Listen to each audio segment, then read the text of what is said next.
What's going on, guys? It's your boy Business back here with another deck profile, and today we'll be doing a Dark Irregular deck profile with our boy Vampir right here.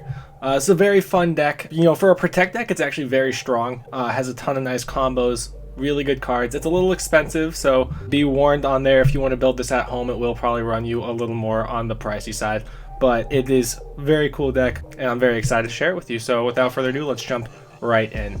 To start us off, we have 4 of our main man, Vampir.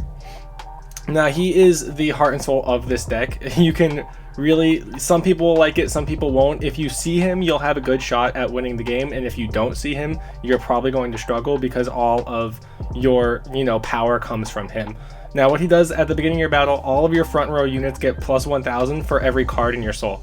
And obviously, Dark Irregulars love to stuff the soul, so your front row will be getting plus a lot, usually like 10k around that area, sometimes more, sometimes a little less, but overall he really allows your units to swing for a lot stronger, especially as a Protect deck. There's not as much options to boost, but that really comes in clutch if you can get him out.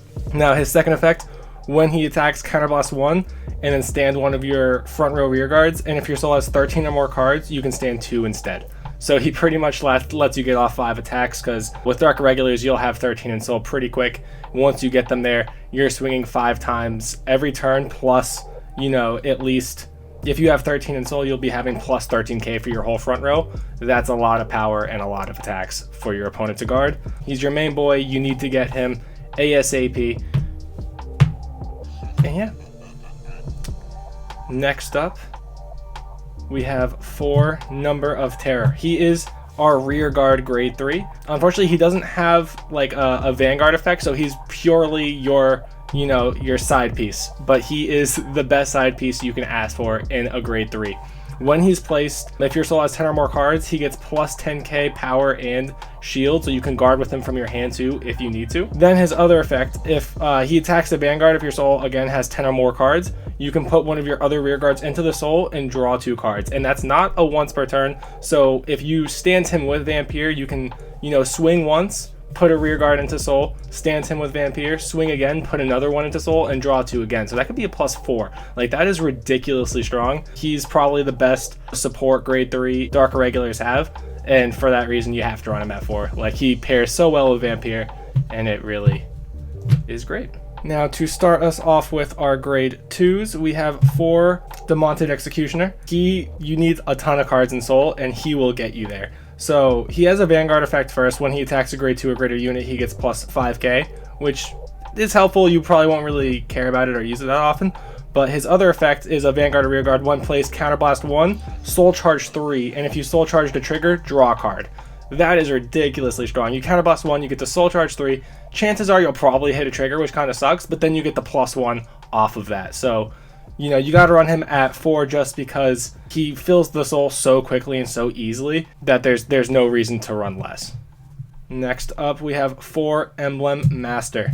Again, a staple for Dark Irregulars. And what he does, if your soul has 7 or more cards, he gets plus 5k and plus 5k shield, which is just like a nice little bonus piece. But his other effect, when placed, counterblast 1, and you can search your deck or drop zone for up to 3 cards that are the same name as one of your other units in play. So you can search for up to 3 copies of himself, anything else you have, and then put him into the soul. So he's pretty much, you get to stuff your soul with, generally 2 or 3 cards depending. And he really allows some nice plays with some of our other units later on. He fills the soul. It goes without saying, anything that lets you stuff the soul that much for just a counterblast is pretty amazing. And to round out our grade 2s, we have 3 Gwen the Ripper. When placed, you soul charge 1, and then if you have 10 or more cards in soul, you can counterblast 1, and then retire one of your opponent's rear guards. He's nice for the instant soul charge, and then he can also get rid of rear guards if you need to. I only run him at 3 because he's, not always the strongest, unit. The soul charge 1 is great, but you don't always want to use your counterblast just to retire something. You'd rather use your counterblast for something a little more important, but it's nice to have the option if you need it, and definitely a nice card at 3. Now, to start off our grade 1 units, we have 4 Yellow Bolt. Now, Yellow Bolt is one of the best grade 1s in the game, period. He has such utility, whether he's on Vanguard or Rearguard. When he attacks a grade 2 or greater unit, you can soul charge 1 and he gets plus 5k. So that's a Rearguard effect. So he's a 13k beater, and he soul charges every time he attacks. So this is one of the few grade 1s you actually like to have in the front row attacking, because he's so beefy and soul charges every time. And then his Vanguard effect, when he's rode upon, you can soul charge twice, and then if you hit a trigger, you get to draw a card. So again, he is ridiculously good. He constantly soul charges, gives you +1, and is super strong. So much utility from one card, you have to run him at 4. Next up, for Succubus of Pure Love, she is our grade 3 searcher. So when placed from hand, look at 5 cards on the top of your deck, reveal a grade 3, put it into your hand, and then discard a card. So again, you have to hit your vampires, and she allows you to search them out. You won't always hit them, but when you do, you need to have her just in case. She just, makes it more likely that you'll see your boss card, and that's pretty much all this deck wants, is to soul charge and then get vampire out and then swing for game. She also gets plus 5k if you soul charged at any point during the turn, which is just a nice, gets her up to 13k as well for a beat stick or a boost.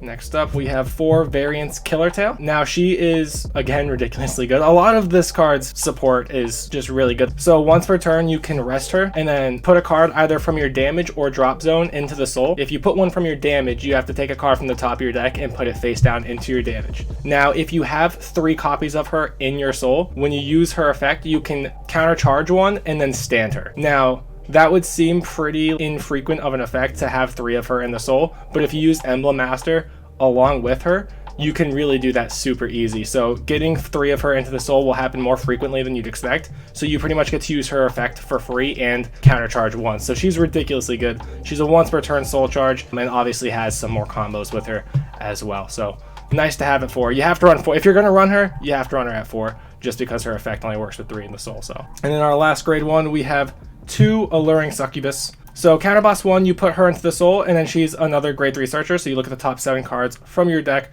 reveal 2 grade 3s, you put 1 into your hand, 1 into your soul. If you only get 1, you just get to put it into your hand. So again, you have to see Vampire as quick as possible, so it's nice to have another couple options just to make sure you can search him out if you don't get him early.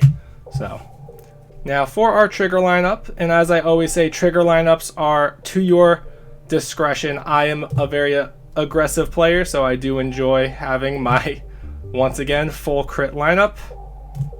Now this deck is a protect deck. I think that it can actually rock these crit sentinels better than most. As a protect deck, you'll be getting your perfect guards every time you ride a grade 3, so you don't need more perfect guards since you'll already have some. What this allows you is to have an option to have, the 30k crit sentinel or a perfect guard, depending on the situation, while still being more aggressive. Again, I like to have that crit. This deck has such power, good attacks, and if you can start being super aggressive with the crit triggers, it really pays dividends. So I enjoy having the 12 crit and then staple 4 heal lineup. So that does it for triggers. And then we have our starter. So that is the deck profile. Let me know what you think of the deck in the comments below. What would you do the same? What would you do differently? I know I like to use a lot of crit triggers, but if you like your draw sentinels, let me know why and what you would do differently. But this is a very straightforward deck, very fun, a bit simplistic, and honestly, it comes down to do you get Vampire or do you not? If you get Vampire, you can pretty much compete with almost any deck. If you don't get Vampire, you're probably gonna lose, which some people will enjoy and some people will hate. Yeah, but with that said, thanks again for coming and checking out this deck profile. I have more coming for you in the near future. Don't forget to drop a like and subscribe, and I will see you next time.